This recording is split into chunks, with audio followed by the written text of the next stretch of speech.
Hello, and welcome to the Ganru Show. I'm Golda. And I'm Wanru. And this is a podcast that's just like hanging out with your two best girlfriends. Today we begin a series in our podcast, which will be more narrative-based. And the series, the installments, will be called StoryStory. Golda, can you tell us where we came up with this name? Yeah, absolutely. So I was telling Wanru a little bit ago about this concept that we have in the Philippines, or maybe it's just in my family, that's called StoryStory. So if you would imagine you having a conversation with your friend or your coworkers or your family, and in the process of telling them, oh, I took my car to get an oil changed, then it would strike an idea in my head and I'll be like, oh, story, meaning to say, sidebar, I have a story I need to tell you. Everyone gather around and listen. Yes. Because it's story time. Yes, it's gather around like the fire pit kind of a thing. This is probably what the cavemen used to do. They probably said, story. Yeah. So that's what we're going to try and achieve today. Yeah, so we hope these stories will keep you company, whatever you're doing. If you're driving, mowing the lawn, washing the dishes, whatever you're doing. Working out. We hope running a marathon. Yes, all these high intense activities. We hope we can keep you company throughout the day with our story. So let's get started. So it's about fall time here in Los Angeles, although we don't really experience a true autumn. But it kind of got me and Golda in the mood for stories about back to school. Yes, back to school. So in this installment of StoryStory with Ganru, I would like to hear a story about your middle school or high school that really stuck out to you. Golda, do you have one? Yes, I do have one. And if you can picture it, Los Angeles, specifically Hollywood, California. What year? The year that Seven and the Ragged Tiger by Duran came out. So Google it. Mm-hmm. But it's in the 80s. Okay. Late 80s, I'd say. Okay. And I went to a Catholic school here in Los Angeles and for my entire elementary school life. I was probably 12 years old at the time. And I remember every year when school would start up around the September timeframe, I was always really excited to start school, from getting all the back to school backpacks and notebooks and pencil cases. Do you know what I'm talking about? A trapper keeper. Did you Trapper have a trapper keeper? Mm-hmm. Yeah, I had a trapper keeper. I had the peachy folders. Do you remember the peachy folders? Yeah, and then the Hello Kitty or the Twin Stars. Mm-hmm. Pencil case with the little twin stars with the smelly, good smell, like strawberry erasers. Do you remember those erasers? Sort of, yes. By the way, I used to hoard my Sanrio stationery because I thought, I'm not going to use it. I'm going to use it for a special occasion. I had it up until my 30s.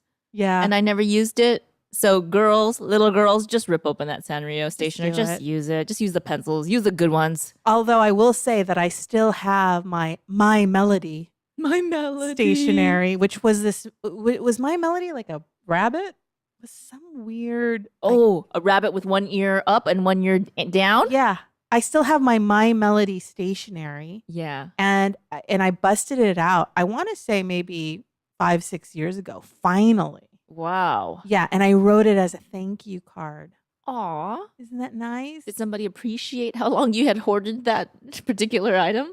Not particularly. Not particularly. Didn't even remark on it. See, no one cares about your special. It's only special to you. Just rip it open, use it now, enjoy yourselves. Yeah, so anyway, when I was about 12 years old, the year that Seven and the Ragged Tiger came out by Duran. Oh my God. This was the Union of the Snake song was their single from that particular album. How does that song go? The Union of the Snake is on the climb.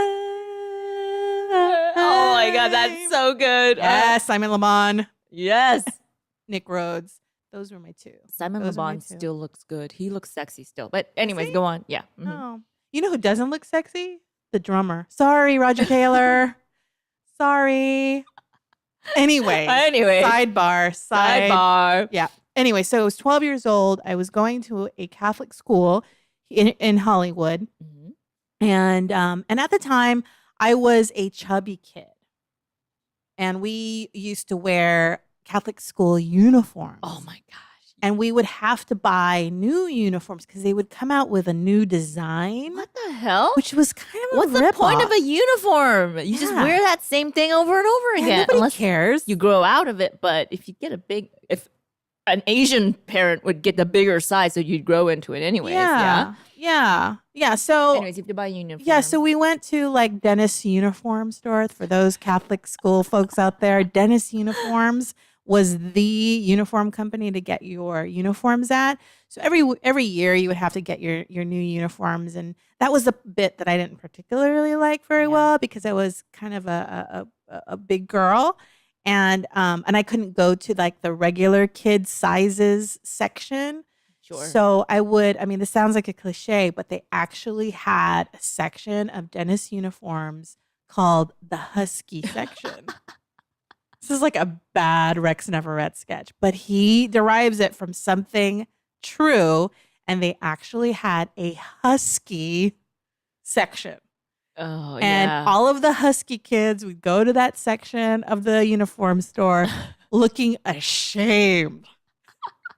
Looking down. Like, I guess it's my size right here. This jumper. Anyway, and they were really expensive. So that bit I didn't really like, but I liked getting the backpack and the notebooks and the pencils and the My Melodies and the Twin Stars and all of that. So I was really, really excited to start school. By the way, I played tennis. So this is high school. This isn't even not elementary or middle school. And our school was so ghetto that you'd have to use the uniforms the year before war. Oh. So they were pre-worn tennis skirts. Oh. Exactly. And dingy. Exactly. Dingy tennis. Ringworm tennis. Because you get a disease from someone, right? Coli. Anyways, and my whole school was full of Asian girls. They're either Asian or Latina, and they're all petite as hell. And I was like large and in charge. I couldn't fit into the tennis skirts. So I had to go to Big Five and buy my own tennis skirt. But they don't got the same, they don't got the same color or the same style. So the whole season I would play tennis and everyone would ask me, how come your tennis skirt is different than everyone else's? It had like a stripe on the side instead of being all white. It was totally different color, different shade. And I'd have to say, because I'm too fat to fit into the used tennis skirts. So I had a very similar experience. Thanks for asking. Oh man, sometimes the uniforms can be, traumatic. But then, also looking back, I actually liked the idea of a uniform because you didn't really have to think. Yeah, I agree. You just had to pull out the jumper and you're good to go. Yeah, you're only humiliated once a year. Yeah. When you buy it, but it's not like all year round, like constantly. Yeah, in the beginning. So anyway, I'm 12 at my Catholic school. I'm in maybe 7th grade or 6th grade, something like that. And I was really excited. And so I go to school, and then school happens on the first day. And then I come back home to the apartment that my family and I lived in. It was a 1-bedroom, 1-bathroom apartment. Now in a hipster area called Silver Lake in California.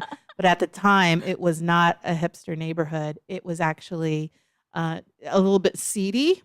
And this particular apartment building was right next to the freeway, next to the 101 Hollywood freeway. And I come home from school, and I'm looking really defeated and really sad. And my mom is in the kitchen. She had just gotten home from work. My mom worked at an ice cream foundry. Yeah, she actually worked at a grocery store. I'll just call it. She worked at Vons.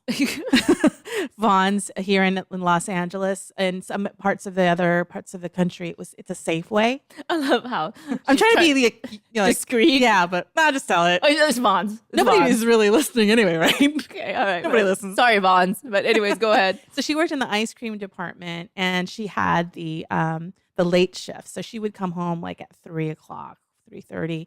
And In so the I afternoon? in the afternoon. Okay. And I got home and I looked really sad. And my mom was cooking dinner already because we would eat dinner early. And she was cooking cube steak with some sauteed yellow onions. Yummy. So I enter into our apartment and I'm looking really sad. And my sister plops down on the sofa and busts out her latest verse. She's older than I am, so she was about 3 years older. So she was just beginning to be a teenager. Mm-hmm. And she busts out her Wuthering Heights book or Sylvia Plath or something. Anyway, something very She's a bookworm. goth and emo. Yeah, she's a bookworm. She's total bookworm, Okay. total smarty pants, bookworm, like the coolest kid in the school, but she will never say that she was cool. But she was. She was very, very cool. Anyway. Oh, okay. So we get home to the smell of sauteed onions and cube steak. And I go to my mom in the kitchen. And, my family is not the kind of family that says, so how was your day, dear? Did you have a nice day? Do you like your teachers? No. I don't know the children of any immigrant parents that No. have ever had this type of exchange. Nope. Ever. Not, to my knowledge. Not once. Not once. Instead, I go to my mom and I'm sulking. And she's like, saute. Stainless steel spoon over Teflon pan. Probably not a good idea at the time.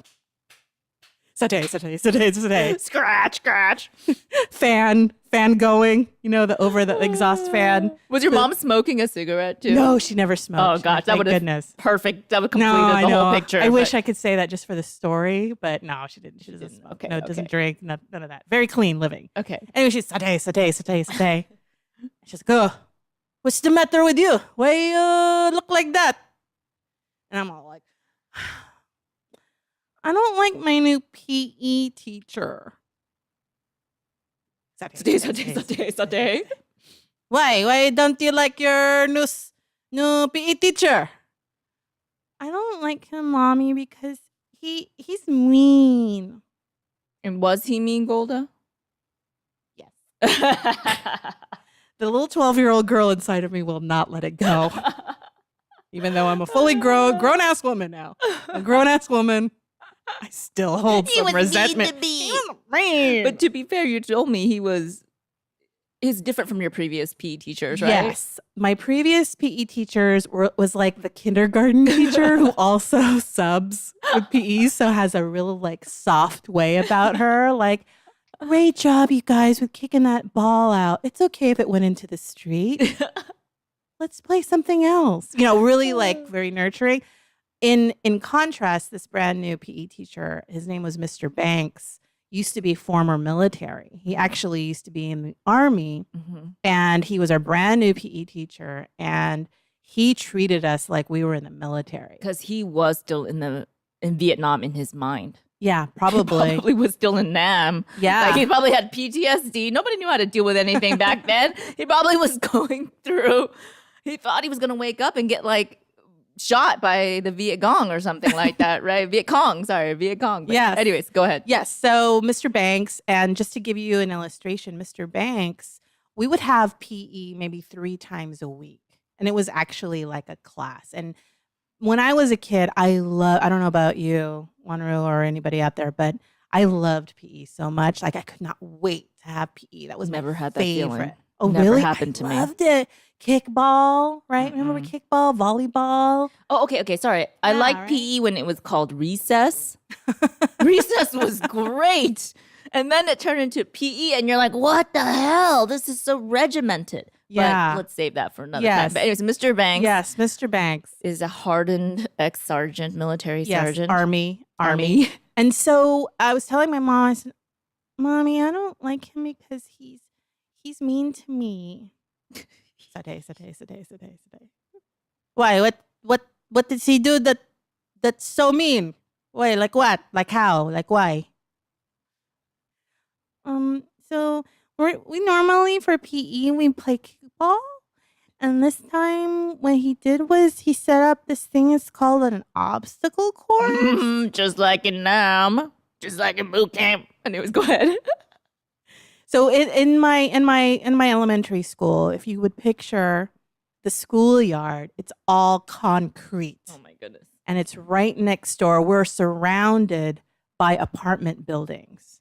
So Oh my goodness. I would see when we were playing out in the schoolyard, I would see people in their apartments, like folding clothes, looking out their window as we're like playing Foursquare, right?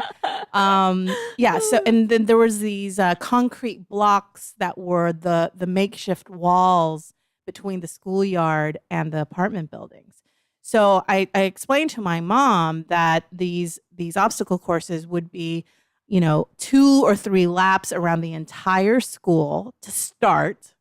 Then after that, then he would make you go through these pylons, like weave in between the pylons. Mm-hmm. Then after that, and this is all happening one after the other. This is not like stop, next thing, stop. It's continuous. Yeah. Then after the pylon weaving in between, then he'd make you jump the concrete cinder blocks fence into the yards of these apartment buildings, which I thought, at the time I was like, authority figure, I'll do whatever you tell me to. Yeah. And then after that, jumping over the cinder block walls, then he set up volleyball poles. I can't imagine all these girls in their Catholic school outfits just running around on this concrete and trying to go through these obstacles. Oh, man. Knees skinned, bloodied. Yeah, it was hardcore. Yeah.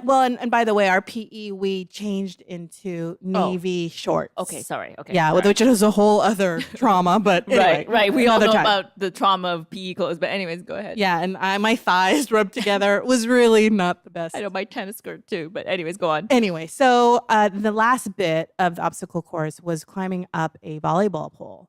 And that was the absolute worst, most traumatic thing for me because I was already, again, like I was a husky kid, an overweight kid, and I'm not used to this kind of physical activity. Yes, it's already very draining, yeah. Yeah, and I was coming in like second to the last. Not the last, the second to the last. And you know how mean you get?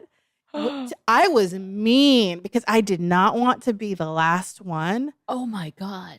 It was not below me to like strong arm the last person because I didn't want to be the last one. You were tripping the other girl? I wasn't tripping. It was a guy. I wasn't You were tripping a guy? There's a guy that was slower He was than lower than me. I was the slowest girl. my He was the God. slowest guy, but at least I wasn't the slowest. Did that kid have asthma or something? Like, why was he so slow? Oh no, poor thing. Not that I think about it, but anyway. So the last bit was this volleyball pole, and I'm trying to climb this pole, and I have zero upper body I strength, know. even to this day, but probably even more so when I was a kid. Yeah. And can you believe that this PE teacher humiliated me in front of the whole class What did he do? to say we won't stop looking at you until you reach the top. Oh Can my you believe God, that is so That's harsh. So mean. I was so traumatized. And this is my first day back Banks? to school. Mr. Banks coming back from school My God. or from summer vacation. And I was so excited. And this was like, Could you imagine that happening today? No freaking way. Like a kid would like text his mom and just right after that PE period. And then within 2 minutes, she'd be screaming over in her Range Rover. Mm-hmm. She'd pop out. She goes, I want to speak to the principal. Mm-hmm. Mr. Banks, humiliate him. They would never fly. Well, They would never fly. if I were a kid of today back then and this happened, I would have texted my mom and then I would say, as I'm texting, do you have a number 2 job lined up? Because you might not have this job yeah. by the end of the day. Oh, I have another one. Some kid would Snapchat Mr. Banks humiliating you and you climbing the volleyball thing over and over again. Yep. And then it would go viral on Facebook and Mr. Banks would be put on, what did they call that? Leave. Administrative leave. Administratively. Immediately. Yeah. So I was telling my mom this story as she's sauteing the onions. It's a lot of sauteing that goes on. Onions are hard. Anyway, so it's a lot of onions. A lot of cooking. And so without even missing a beat and without even looking at me. So were you able to climb the pole at all? I was not. And he made the whole class look at you while you kept struggling, getting up halfway? No, Yeah. a quarter of the way? Not even halfway. I mean, I just grabbed it from the ground. And then I was like, Cute. I had a mental block or just no strong upper body strength. Mr. Banks just let you go after a while? Did he? Yeah, I think he just wanted to like prove a point, maybe. Oh my God. And then he's just like, get out, get down, but it took a while, and it was me and the other guy, Jimmy. His name was Jimmy, the guy that was last. What happened to Jimmy? I don't know, but he had a hard time too. Poor thing. And he was really sweating. Especially because you had pushed him and tripped him earlier, I'm sure. I was like, oh man, I'm not going to be the loser here. But I was. Anyway. So you tell your mom this story. I tell my mom this, and without missing a beat, my mom is sauteing the onions, and she's still looking at the pan of onions, not looking at me. And I said, Mommy, can you write me a note and say that I'm sick so I don't have to go to PE tomorrow? Silence from my mom. Wait, no, just like onions. Sound of the fan. And she said, I'm not going to write you a note. You know what? You need to go and you need to practice. You need to, what is this? The pole? You said the pole? You don't know how to climb the pole? Yeah, Mommy, I don't know how to climb the pole. Oh, so you practice downstairs. You go downstairs, you go to the corner there, you know where that stop sign is. You go down there and you practice going up and down the pole. Come on, the dinner will be ready in maybe 30 minutes. You go ahead for 30 minutes, you go downstairs and you practice climbing the pole. Come on. Sige. Oh, your sister will go with you. My sister peeks her head from out of her book. She's like, what? I don't want to go downstairs. This is so moated. This is stupid. Lame. So then we go downstairs, and we lived in Silver Lake, or what's now Silver Lake, and we live in a busy intersection, and the stop sign that she directed me to was on a busy intersection. Okay, so everybody was driving by watching you? Yeah, and around what, like 4 o'clock? Oh, right. People coming home from work, maybe come home from school or whatever. Little Filipino girl. Sweaty. I was sweaty. I was a sweaty kid. I was always sweating. I actually have a picture of me sweating as a kid. We have to interject this in our YouTube video. I will definitely show that. And so I was going downstairs, and I'm trying to climb the stop sign, and it's not happening. And my sister's there with her Wuthering Heights / Sylvia Plath book, sitting on the sidewalk reading as I'm emo as hell, I'm sure. Being totally emo. And I'm trying to climb this stupid stop sign, and I'm not having any success whatsoever. And it didn't help that every 3 or 4 cars, I would get a heckler. Some smart ass seeing this chubby Filipino sweaty kid. What would they say? Be like, come on, Golda, you can do it. Shit like that. Oh, gee. Anyway, so I was already humiliated from there. Honk. Hang in there. Hang in there. I don't know why, just corny hecklers. So finally, my sister, I think, was probably just super frustrated that I wasn't making any progress whatsoever. So she puts her book down. She gets up. She dusts herself off. And she goes over to me by the stop sign. And she said, God, such a spaz. No wonder you can't climb a stupid stop sign. Just move. So I moved. And my sister proceeded to climb the stop sign. And she climbed to the top. To my amazement. I didn't know she had the skill. Wow. Yeah. How did she do that? Athletic and a bookworm, apparently. Yeah, she had it all. Still does. Anyway, so she climbs to the top. And then she climbs back down. I'm like, ooh, how'd you do that? She's like, oh my God, you're such a spaz case. And so she then proceeded to show me how to do it. And she was saying, she said, she was pointing out the things that I wasn't doing right. She's like, you're such a spaz. You just keep moving. You're not getting anywhere. Anyway, so she helped me to a point where I had a nice foundation in order to be able to climb the pole. Oh, and did you do it that night? Yeah, I was able to make progress. So at least I wasn't like I think what it was at the time was that I was so afraid yes. that the fear of being humiliated really paralyzed me. And the my fear God. of being last during the time when we were doing the obstacle course was already in my This is head. an analogy for life, right? Totally. If you're trying to keep people back, and instead of thinking how fast you can go, if you're trying to just say, how can I slow down the guy behind me? It holds you back. Yeah. And instead of putting 100% effort, by the way, it's not your fault you were feeling humiliated because you had this drill sergeant for a PE teacher. But instead of fearing the pole, being humiliated by not the in the pole. stripper way. I know, I was going to say, this is going to sound bad.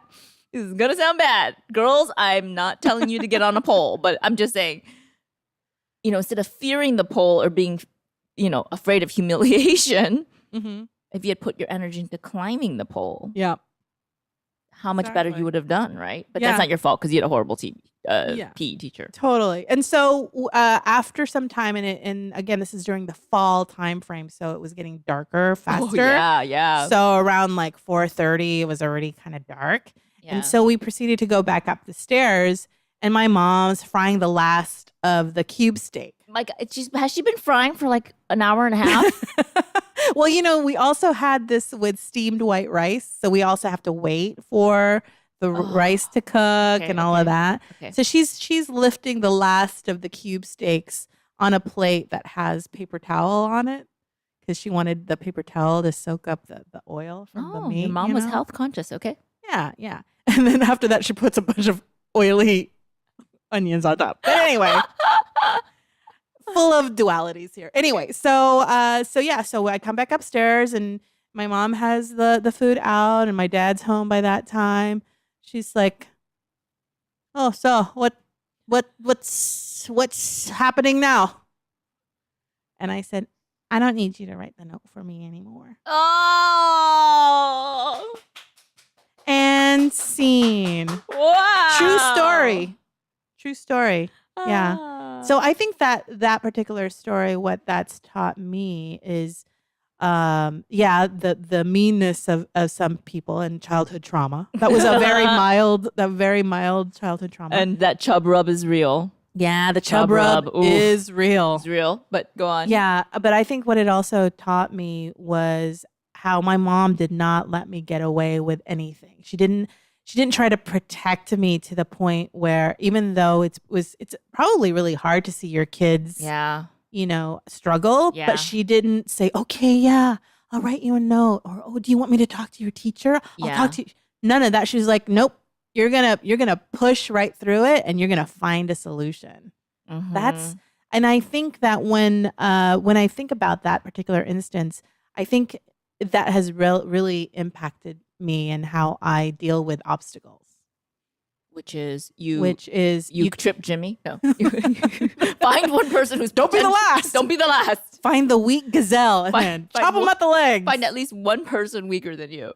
Yes. And make sure they fall behind. Yeah, throw off the scent. Exactly. Yes. No, I think it taught me that you cannot run away from your problems. Wow. And you cannot have other people try and diffuse problems for you. That you need to tackle them head on and find a solution. You need to find a solution. That's a great story. God, it's like, it triggers so many school memories for me too. Yeah, like what? Well, I'm about to tell you one, but before I get into my story, can I ask you for one favor? Sure. So, do you remember that scene in Joy Luck Club where what's her name? She starts June. She's okay. We talked about this before.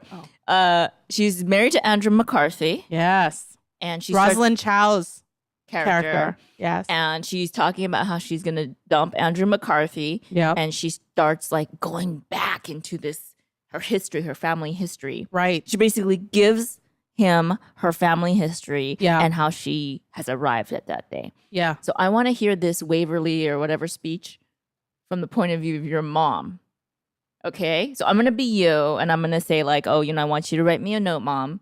And then you're going to give me like, "No, you're not, because you are the ancestor, your ancestor, blah, blah, blah, blah." But do you think you can do something like this? I gotcha. So we are pulling out a Joy Luck Club reference from 25 years ago. From 25 years ago to illustrate this point about how mothers help their daughters. Yeah, and basically how your mother had so much strength because of the hardships her mother went through and how she carries with her the legacy of her past. Right. Okay, but I'm going to be you.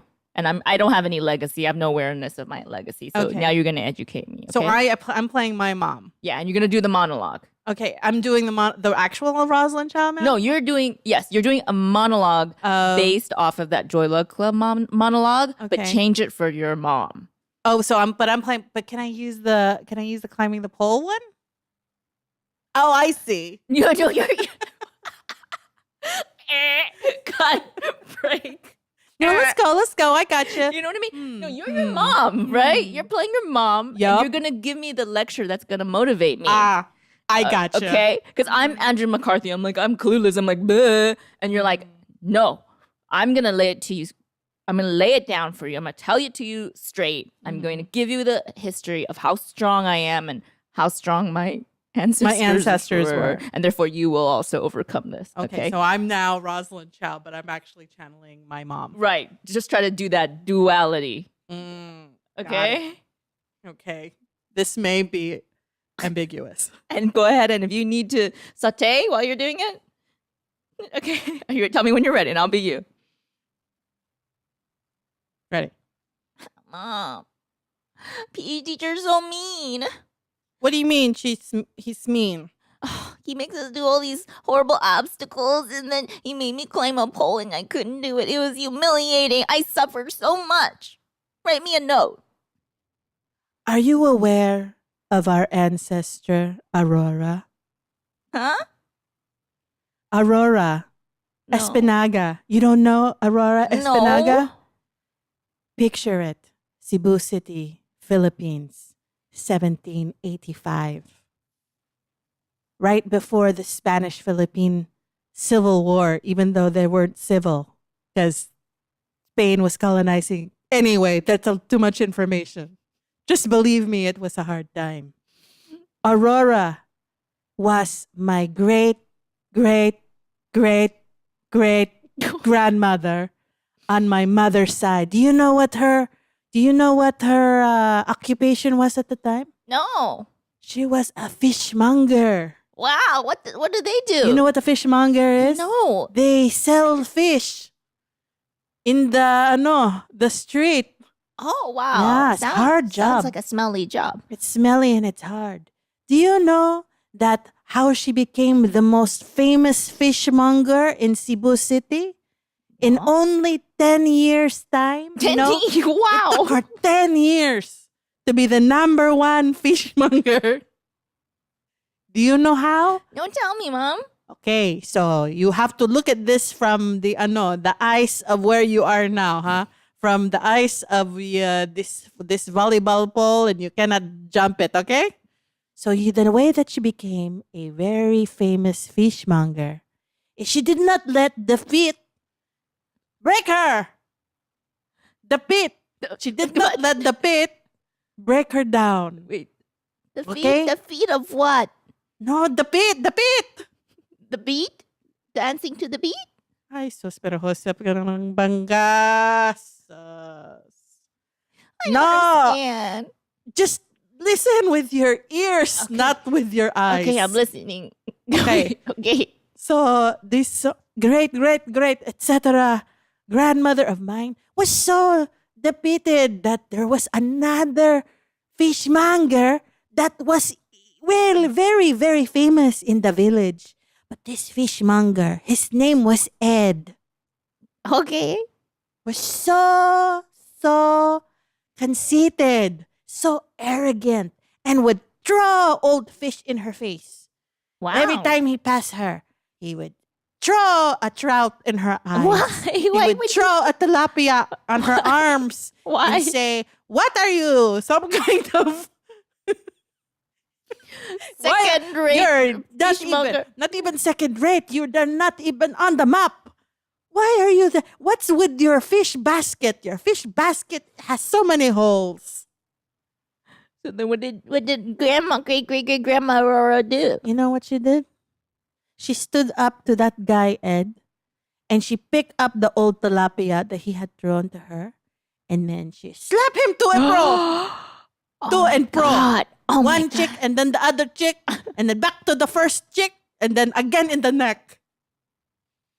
Did she say, how dare you? They sold chickens at this. They sold chicks at this fish market. Okay, They were anyways, nearby. Go ahead. Not in the immediate vicinity. Okay, go ahead. Okay, so back and forth, to and fro. Slap, slap, slap with the tilapia. Okay. And then you know what he did? No. He got scared because he did not expect it from this 4'3" girl.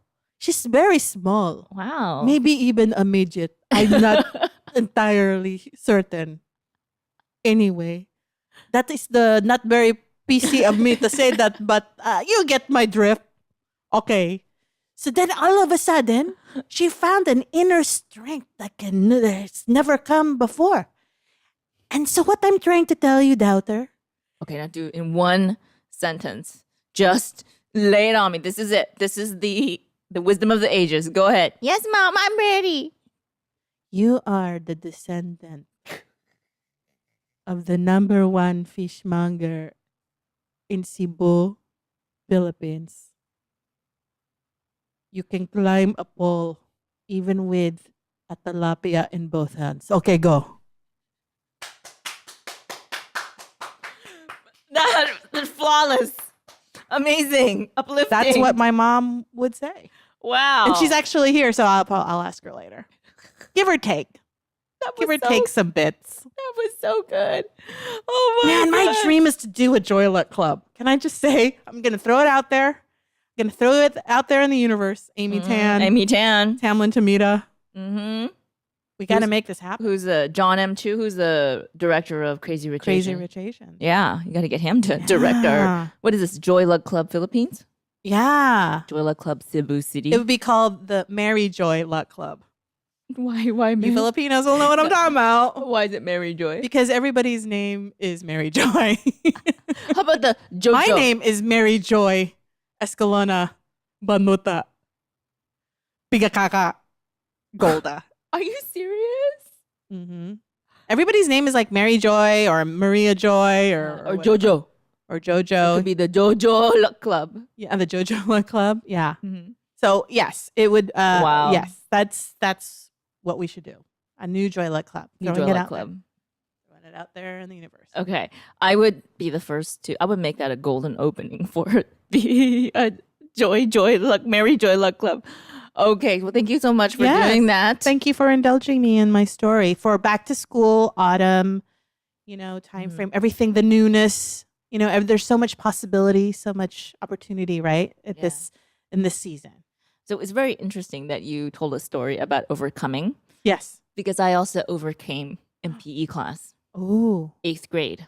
tell me. But the interesting thing is, I must have that built-in immigrant grit in me Okay. because I overcame my own obstacle. Okay. So basically, What happened? I was a straight A student.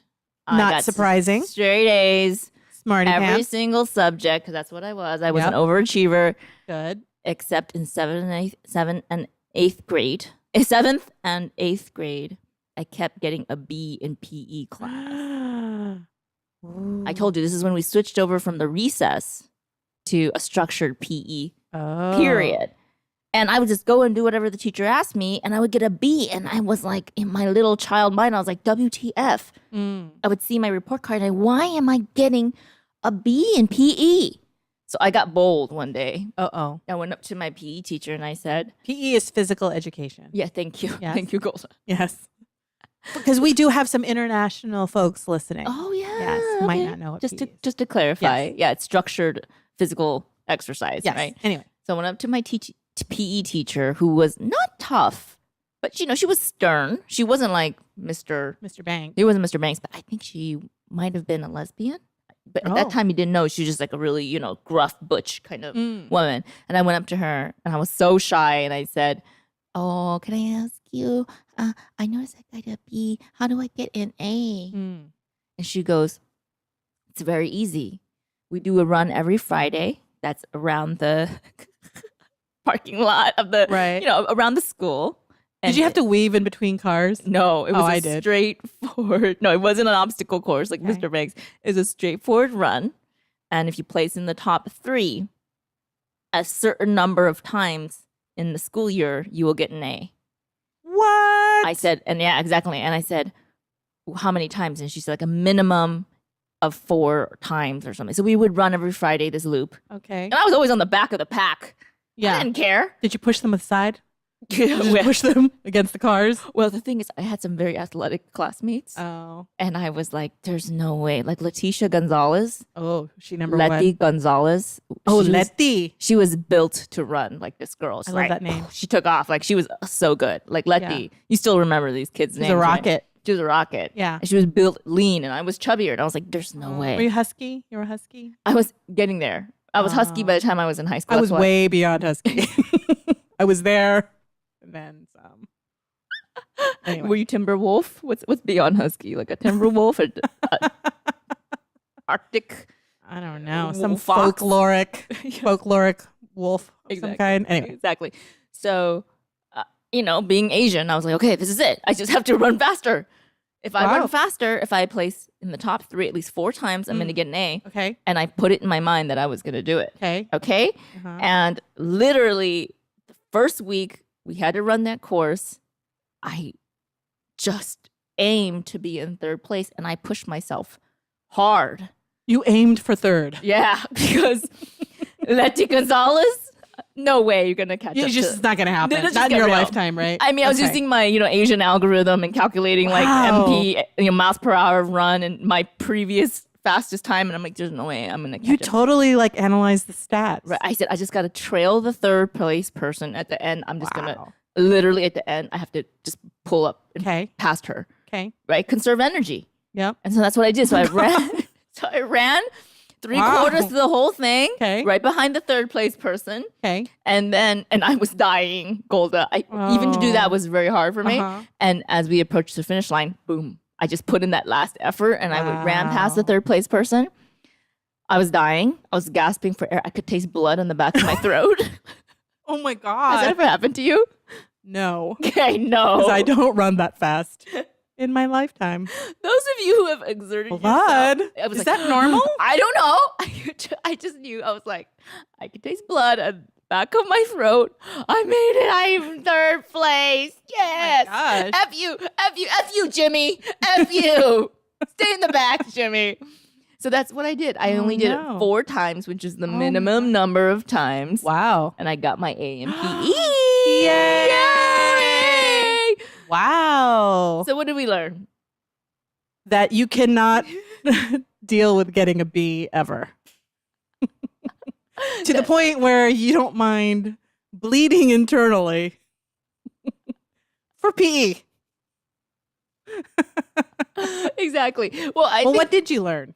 What did you learn? I learned a couple of things. That Okay. number one, if you push yourself, you can actually accomplish great things. And that's actually what your mom was teaching you externally. Yeah. And I just had that grit in myself to do it. Well, what I admire about your approach is how systematic you were. There's no I mean- choice. I had no natural ability. Like, look, math was easy for me to get an A. English was easy for me to get. Like, I always Wow. got an A easily. Yeah. And PE, I struggled. But you found your PE algorithm. I mean, it's In order- basically, it's called gaming the system. Game theory. Do the minimum to achieve the maximum. Wow. Is that what And they call it? I don't That know. sounds I'll take it. That's my interpretation, but yes, go ahead. Wow. No, I was going to say I admire your approach and how organized and strategic you were in this. I think because I wasn't strategic at all. You sure were not. My strategy was get my mom to write me a note. That was it. Yeah. I didn't say to myself, I'm gonna if I can only beat Jimmy. Oh, I have that. But if I can only beat like the 3rd place, I didn't even get that far because I was wallowing. See, that's the other thing is as a kid, I was wallowing in my own insecurity, and you were looking at the solving the problem. Yeah, I got really So- strategic about it. I go, That's interesting. Letty Gonzalez, next level. 2nd place, unlikely. 3rd place, maybe. Yeah. Maybe. And then after that, I never did it because I realized it's hard. I don't want to taste blood in the back of my throat and dry heave and feel like I want to throw up. Wow. And did the subsequent times that you were able to do well, did you still continue to taste blood or it got better? I don't remember, but it was very hard. So much so that I knew I would not do it past the amount of times required to get an A. Can you imagine? Did you ever tell your mom or your dad about this PE teacher? See, that's the other difference. Yeah. Between us. You internalized and solved the problem. And I was like, Mommy, help me. You solved my problem. Solve my problem. She didn't. Marshmallow test. She didn't. Who waited 15 minutes for the marshmallow? Not me. I mean, not Golda. I didn't. I ate the marshmallow. I waited 15 minutes. Yeah. Wonderful. That's a really wonderful insight. I think that a lot of these, I think autumn and coming back to school has really invigorated my memories of school and some of the lessons that I learned when I was in school. And there's so many more, and I'm sure that there's some folks out there who've got some pretty impactful stories too. Actually, if you have any, right? Yeah, actually, would be a great time if you can follow us on Instagram at the Ganru Show. Write in the comments about, we're going to have a thumbnail or a post about this episode. Write in the comments what your favorite fall memories were or school memories were. Yeah. Or on Facebook. We also have a Facebook page as well. Yeah. Wonderful. All right. Well, thank you for joining us for Story. Story. Until next time. I'm Golda. I'm Wanru. And this has been The Ganru Show. Bye.